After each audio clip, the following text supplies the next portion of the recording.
మా మిత్రుడు బెంగళూరులో ఉంటారు, సాయి గారు. తన యొక్క ప్రోత్సాహంతో తను ఎంకరేజ్ చేసిన దానివల్ల నన్ను చేయమని చెప్పి నాకు ఎంకరేజ్ చేశారు. తనకు కృతజ్ఞతలు, వాళ్ళ ఫ్యామిలీకి కృతజ్ఞతలు తెలియజేస్తున్నాను.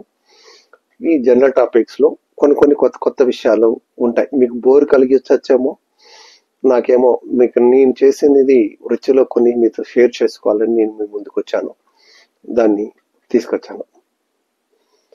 నేను బార్డర్ సెక్యూరిటీ ఫోర్స్ లో చేసినప్పుడు రాజస్థాన్ జైసల్మేర్, ఇది థార్ ఎడారి అంటారు కదా, మనం ఎడారి ప్రాంతం. జైసల్మేర్ ఆ టౌన్ నుంచి దాదాపు 100 కిలోమీటర్ల దూరంలో 100-150 కిలోమీటర్ బార్డర్ వస్తుంది, పాకిస్తాన్ బార్డర్.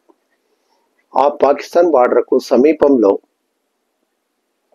ఒక తనోటి మాత మందిరం ఉంది, టెంపుల్ ఉంది. తనోటి మాత అంటారు, అక్కడ టెంపుల్ ఉంది.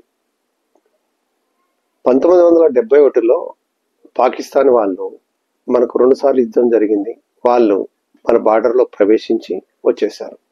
అప్పటికి నేను చేసే సమయానికి అప్పుడు కూడా 1993లో ఆ టైంలో కూడా పాకిస్తాన్ బార్డర్ లో ఫెన్సింగ్ లేదు, అప్పుడు ఓపెన్ ఉండింది మొత్తం. ఎలా అంటే బాడి ఇసుకలో పెద్ద పెద్ద పిల్లర్స్ ఉంటాయి. ఆ పిల్లర్స్ లో మన వైపు ఐఎన్డీని రాసింటారు, వాళ్ళ వైపు పిఏకి రాసింటారు. దానికి నెంబర్స్ రాస్తారు. అవి ఎక్కడ నెంబర్స్ స్టార్ట్ అవుతాయంటే కాశ్మీర్ నుంచి జమ్మూ వరకు ఎల్ఓసి అంటే లైన్ ఆఫ్ కంట్రోల్. దానికి పిల్లర్స్ ఏమి ఉండవు, ఎందుకంటే పర్వతాల ప్రాంతాలు లోయలు ఉంటాయి, ఎక్కువ తక్కువలుగా ఉంటాయి, దాంట్లో కరెక్ట్ మెజర్మెంట్స్ చూడలేం కదా. కానీ జమ్మూ నుంచి మళ్ళీ స్టార్ట్ అవుతుంది, 1వ నెంబర్ పిల్లర్ నుంచి స్టార్ట్ అయ్యి గుజరాత్ వరకు స్టార్ట్ అవుతుంది. గుజరాత్ వరకు పిల్లర్ నెంబర్స్ అనేది, బార్డర్ లైన్స్ అనేది ఉంటుంది సరిహద్దును. దానికి అప్పుడప్పుడు నెల వెళ్ళి అక్కడ చెక్ చేస్తుంటారు అనమాట. ఏమైనా వాళ్ళు మన భూభాగంలోకి వచ్చారా, ఏమైనా కబ్జా చేసుకున్నారా ఏంటి అనేది. మనం కూడా పొలము ఎక్కడైనా, మీరు ఓపెన్ ప్లాట్ సిటీలో ఉంటారు, అప్పుడప్పుడు వెళ్ళి మీరు చూస్తారు కదా, ఎవరైనా కబ్జా చేసుకున్నారా, ప్రహరీ నిర్మించుకున్నారా అని చెక్అప్ చేస్తాం. అలాగే ప్రతి నెల కూడా ఉంటుంది. దానికి ఇక్కడి నుంచి వస్తుంది మనకు ఫోర్స్ హెడ్ క్వార్టర్ ఢిల్లీ నుంచి మెసేజ్ వస్తుంది అన్నమాట. పలాన్ డేట్ రోజు పలాని పిల్లర్ నెంబర్లకు మీరు ఫ్లాగ్ మీటింగ్ అంటారు దాన్ని. ఫ్లాగ్ మీటింగ్ అంటే దాంట్లో టైం ఇస్తారు అనమాట. ఐఎస్డి అంటే Indian standard times, Pakistan standard times అనేది. మనకి ఇండియాకు పాకిస్తాన్కు అరగంట తేడా ఉంటుంది. మనకి 8 గంటలు అవుతే వాళ్ళకు 8:30 అవుతుంది అన్న, మనం ముందులో ఉంటాం. అలా హాఫ్ అన్ అవర్ తేడాలో ఉంటుంది. వాళ్ళు 2 టైమ్స్ కూడా మెన్షన్ చేస్తారు. ఈ పలానా పిల్లర్ నెంబర్ లో పలాన్ డేట్ కు అక్కడ హాజరు కావాలి అని. ఎలా అంటే ఇంటర్నల్ గా లింక్ ఉండి, వాళ్ళకు పాకిస్తాన్ గవర్నమెంట్ నుంచి రేంజర్స్ అంటారు అనమాట. పాకిస్తాన్ బార్డర్ లో చేసే వాళ్ళు రేంజర్స్ కు, బార్డర్ లో పనిచేసి డ్యూటీ చేసే వాళ్ళు బార్డర్ సెక్యూరిటీ ఫోర్స్ వాళ్ళు, ఆర్మీ వాళ్ళు బ్యాక్ ఉంటారు, యుద్ధం జరిగినప్పుడు వస్తారు. కానీ బార్డర్ లో సరిహద్దు రక్షణ దళం అంటారు కదా, ఈ సరిహద్దు పహారా కాసేది మొత్తం అంతా కూడా సరిహద్దు రక్షణ దళాలు, బార్డర్ సెక్యూరిటీ ఫోర్స్ వాళ్ళ జవాన్లే ఉంటారు.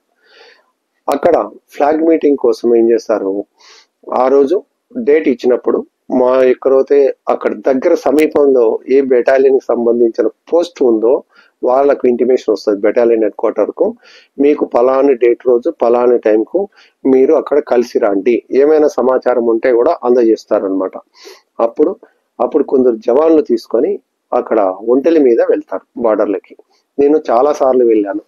వెళ్ళేటప్పుడు కూడా మా ఆఫీసర్ చాలా అస్సాం చెందిన వారు ఒక సార్ ఉండేవాడు, ఆయన ఇన్స్పెక్టర్ ఉన్నాడు. ఆయన చాలా తెలివిగల ఉండేవాడు, బాగా జోక్గా సరదాగా వాళ్ళతో కూడా జోక్స్ వేసేవాడు. మమ్మల్ని బాగా హైట్ పొడుగా బలంగా ఉండే వాళ్ళని ఏరుకొని తీసుకొని వెళ్ళేవాడు.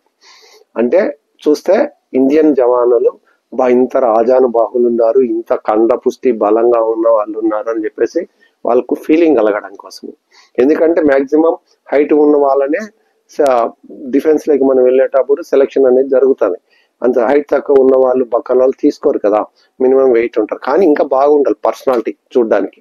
అలాంటప్పుడు ఆయన ఎవరైనా వెళ్ళొచ్చు, కానీ ఆయన ఒకరోజు లాజిక్ అలా ఉంటుంది. అప్పుడు ప్రతిసారి నేను బాగా హైట్ పొడుగు బాగుంటాను కాబట్టి నేను అప్పుడు కంపెనీ క్లర్క్ గా చేస్తామంటే, కంపెనీ క్లర్క్ గా చేస్తామంటే అందుకని ప్రిఫరెన్స్ ఇచ్చేవాళ్ళు. నేను వస్తానని నాకు ఉత్సాహం అనమాట, వెళ్ళడం కలవడం అని. అక్కడ వెళ్ళేటప్పుడు మేమేం చేసుకోలే వాళ్ళం అంటే టీ తయారు చేసుకొని వెళ్ళేవారం, లేదంటే పకోడీ లాంటివి ఏమన్నా తీసుకునే వాళ్ళం. రంజాన్ పండుగ వచ్చినప్పుడు స్వీట్స్ కూడా తీసుకెళ్లే వాళ్ళం. వాళ్ళు కూడా రంజాన్ అప్పుడు స్వీట్స్ తీసుకొచ్చి ఇచ్చేవాళ్ళు. అంటే దేశానికి మనం సరిగ్గా కాలుస్తున్నాం డౌట్, కానీ మనకేమి దాంట్లో ఒకరి మీద ఏం కోపాలు ఏం తాపాలు ఏం లేదు కదా. మేము డ్యూటీ చేస్తున్నాం, వాళ్ళు డ్యూటీ చేస్తున్నాం, దాంట్లో ఏముంది. అక్కడ వెళ్ళిన తర్వాత సరదాగా వెళ్ళి కలిసిన తర్వాత అక్కడ ఏం చేస్తామంటే వాళ్ళు ఏమైనా అటాక్ చేస్తే ఎలా, అందుకోసము బ్యాక్గ్రౌండ్ లో కొందరు జవాన్లు గన్స్ తో వాళ్ళు కనపడదు, వాళ్ళు దాచుకొని ఉంటారు అనమాట. అక్కడ చెట్లు ఉంటాయి అక్కడ ఆ చెట్ల దగ్గర దాచుకొని ఉంటారు. వాళ్ళు ఏమైనా అటాక్ చేస్తే వాళ్ళు రక్షణ కోసం అని చెప్పేసి కొందరు ఇద్దరు ముగ్గురిని బ్యాక్ సైడ్ పెట్టింటాం సపోర్ట్ గా. అలాంటి ఇంతవరకు ఏం జరగలేదు.